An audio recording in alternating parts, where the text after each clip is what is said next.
What's up, guys? Thanks as always for supporting the show. It would mean a lot to me if you would take a second to scroll down and hit that subscribe button so you don't miss any more of our videos. Also, make sure you follow us all over social media so you don't miss any of our content or show announcements. Last question. Jason, huge fan of your work. If you were LeBron and the best outcome this year roster-wise for the Lakers is signing Ayton while losing Dorian Finney-Smith. This was in the Monday video, by the way. But Ayton did end up signing with the Lakers, so it's still relevant. And then a couple of moves on the margins. Would you prefer to stay on the Lakers or swap with Jimmy and go to Golden State? Who's going to defend / do the dirty work on a Luka, Austin Reeves, Rui, LeBron, DeAndre Ayton starting five? Conversely, can't tell if Golden State's roster offers a higher ceiling for LeBron next season. It's the cleanest trade by far for LBJ, but it's also messy for LeBron's legacy. But I think the last couple games of the Minnesota series last year, LeBron knew the Lakers had no shot, and I'm not sure if they can improve much at all this year, so maybe he thinks him and Steph with Kerr in the movement offense offers a better ceiling. They would have something to do at center, though. Can Ayton go to Golden State? Obviously, Ayton's not going to Golden State. He's going to the Lakers. All right, so let's zoom out from this for a second. Couple of things. I agree with you that the Luka, Austin Reeves, Rui Hachimura, LeBron James, DeAndre Ayton starting five is, at this point, there's not a single professional defender in that group. And I will not take the Lakers seriously as a championship contender unless they can turn Rui Hachimura into a player that is of the ilk of like an Andrew Wiggins, a freaky athlete, primary point of attack defender that's also a useful offensive player with what they do. So I do think that there are some serious limitations there. But it's worth mentioning, as we look around the league, those same limitations exist elsewhere. I view the Lakers right now as like a second-tier contender. I view the Warriors right now as a second-tier contender. If LeBron were to swap with Jimmy Butler, I think it makes the Warriors better, but I don't think it makes the Warriors a top-tier contender. They still have issues on that roster. Don't get me wrong, I'd love to watch it.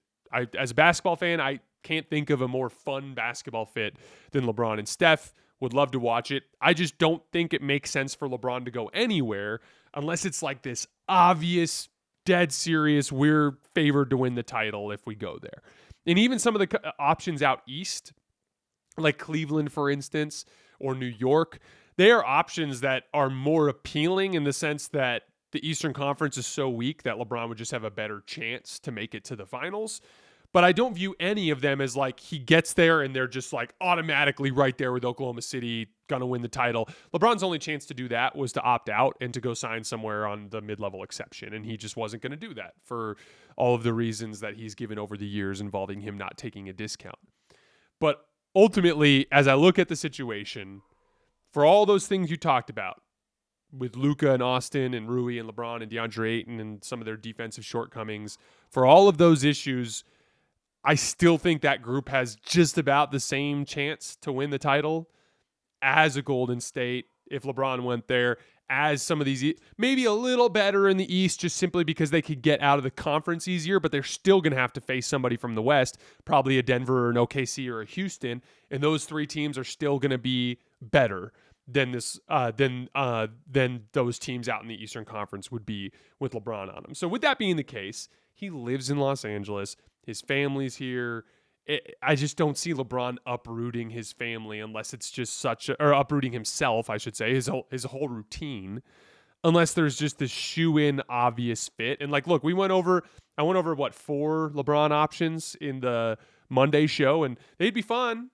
I'm not going to sit here and pretend like I wouldn't enjoy covering a LeBron Warriors season or a LeBron Cavs season or a LeBron Knicks season. But the reason why I never saw it as that likely, and the reason why I said in that video that I would just be surprised if LeBron wasn't a Laker again, is because the Lakers situation is nearly as good still, even with the flaws, and he gets to stay home and kind of ride things out in his current comfort and routine. And again, I do think the Lakers have an outside chance of entering into a higher level of contention if they can flip Rui Hachimura into a starting caliber, legitimate upgrade at the 3. Like, if Andrew Wiggins get in there and it's Luka Doncic, Austin Reeves, Andrew Wiggins, LeBron James, DeAndre Ayton, that's a lot of talent. And now I kind of view them as more like in the in-between tier 1 and tier 2, like either at the very bottom of tier 1 or at the very top of tier 2. So I think for LeBron, it still makes sense to stick with the Lakers, even though it's been frustrating and Rob Pelinka's just fucked around for the last several years and just kind of prevented any sort of like substantial commitment to trying to win in LeBron's tail end of his prime. And here we are, and now the situation is entirely different because of Luka, and now they can't go all in. I'll say this as the last thing before we leave in terms of the Lakers and strategy. Like, I don't think the Lakers should be mortgaging their future to try to win around LeBron James. That would be stupid. You got Luka Doncic. He's going to be 27 next year. You've got to be more prudent with your approach.